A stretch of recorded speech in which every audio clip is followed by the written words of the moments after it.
The Flowerstone Gavel is a strange weapon. It's a hammer that deals pierce damage and has a unique Ash of War. With that, there are several ways to build around this weapon, so let's see how we can make the most of it in Max New Game Plus. Considering where you get the weapon, you'll likely be using it on New Game Plus at the minimum, as it drops from the Dragon Priestess after you defeat Baal. It has the standard hammer moveset, which I missed in my last playthrough of the game because I used Marika's hammer and spammed the crap out of Goldbreaker. Hammers don't tend to have great range, but for its class, this one reaches far, so you won't have to worry much missing your attacks on Erdtree avatars or Malekith, and you'll be able to poise break your foe with pierce damage, meaning we can take advantage of counterattacks and have a favorable damage matchup against some difficult bosses, namely Promised Consort. The lights are nice and fast, but when you can, use the heavy attack on your hammer. I alternated between using the moveset and the Ash of War. Flower Dragon Bolt is a long-range lightning attack that not only is chargeable and deals adequate damage, but places a debuff on the enemy. When afflicted, your foe will take extra lightning damage. And of course, Flower Dragon Bolt is lightning damage, so any successive cast of the Ash of War will deal more damage than the first. It has great range and potential to keep enemy poise down, but your Tarnished does need a clear line of sight. I'll show a couple clips demonstrating this. The lightning does not come out of the weapon, so this is not intuitive. While this attack may be lightning damage, the gavel itself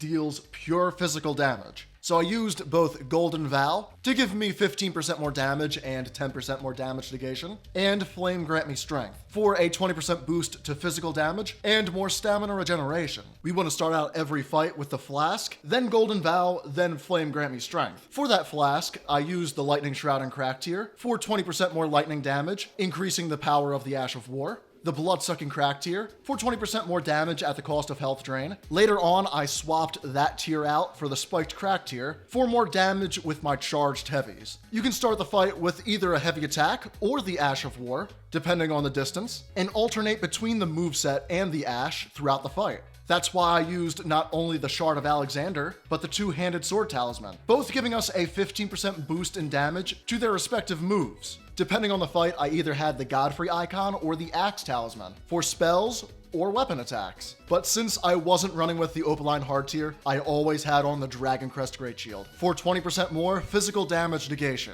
Now, some may have a gripe with this build because it doesn't focus on one thing in particular, rather it spreads itself out. You could argue that if I went crazy with Flower Dragon Bolt or focused on that pierce damage moveset, this would be a better build. It is true that a focused build would do more damage, but I believe this one to be better. By building for and alternating between the Ash of War and the moveset, we have access to a larger repertoire to engage the bosses with. I'll be the first person to admit that I love simplicity, but for a unique weapon like this, I want to use every move that it has to offer.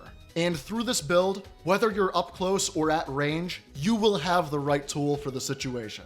The question I have for all of you this week does pertain to this. In your builds, do you tend to spread out the damage to have a more diverse moveset, or really go hard and focus on one thing, like only heavies, or only Ash of War, or only Carian Slicer? I know recently in the Brick Hammer build, I went all in on heavy attacks, and I was doing some 6,000 points of damage per hit. That's fun and all. However, the more options I have to attack, the more engaged I feel in the fight. So let me know what you are in the comments down below. Are you maximizing DPS? Are you upping engagement? Or are you somewhere in between? Now, as always, this video is sponsored by my dark fantasy novel, Follow the Gleam. If you want to read a story where the main character gets in a drug-induced dream where he has a very close encounter with a hot vampire chick, this may be the book for you. Link down below. And as always, for more Souls-like and build videos like this every single Friday at 5 p.m. Eastern Time, be sure to like and subscribe to TheJerseySide.